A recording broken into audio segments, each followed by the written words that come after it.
Pinsal Falls. Napakagandang puntahan sa mga panahon ito, buwan ng Setyembre, Oktubre, Nobyembre hanggang Disyembre. Pwede rin yung January kasi ito yung panahon na marami siyang tubig, yung puno, yung falls ng tubig.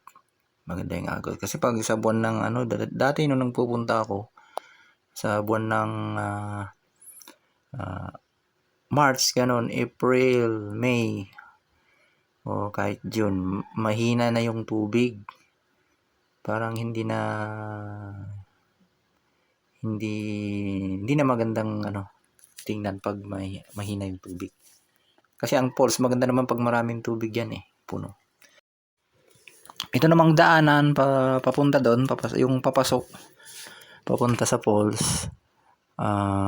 Pag galing ka ng south papuntang norte, pag daan mo ng mismong town proper ng Santa Maria, Ilocos Sur, yung unang kakanan na kalsada, yun, papasok. Ito yun. Yun yung unang tulay. Kalalagpas lang yung unang tulay na mahaba. Dati yan, nung pupunta ako, wala pa yung tulay na yan. Tatawid ka ng ilog. At ito na naman yung pangalawang tulay. Mas maiksi na to. Yung pangalawang tulay na to. Yan. Tapos, mag-uumpisa na yung malapit na dyan. Mag-uumpisa na yung akyat. Kasi tatawirin yung isang bundok na hindi naman malaki. Maliit lang na bundok. Paglagpas doon, yun, tanaw na yung falls.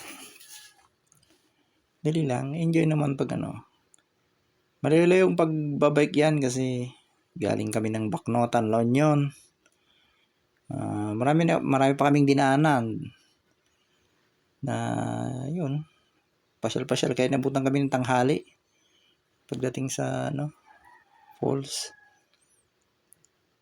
kasi pumunta ka rin na lang ng Ilocos, kaya sulitin na bawat madaanan na maganda, di picture yan kasi ito lusong na.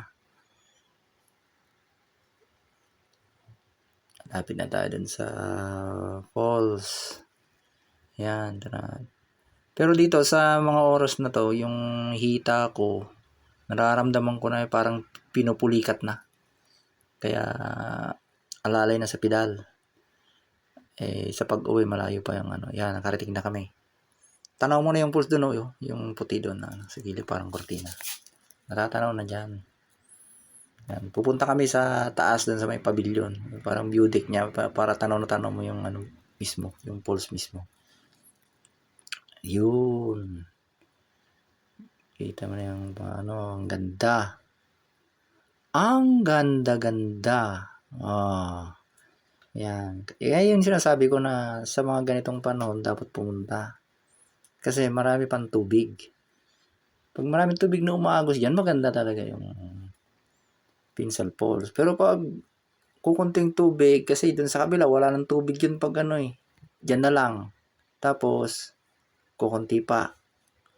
Mga sabihin mong na lang.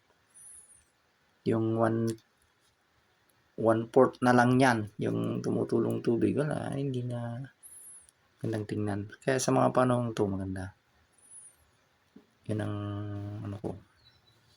Mga tag-ulan. Kaya lang pag umuulan naman, ang lakas ng tubig, siyempre malabo yung tubig. Hindi rin maganda. Yung hindi umuulan,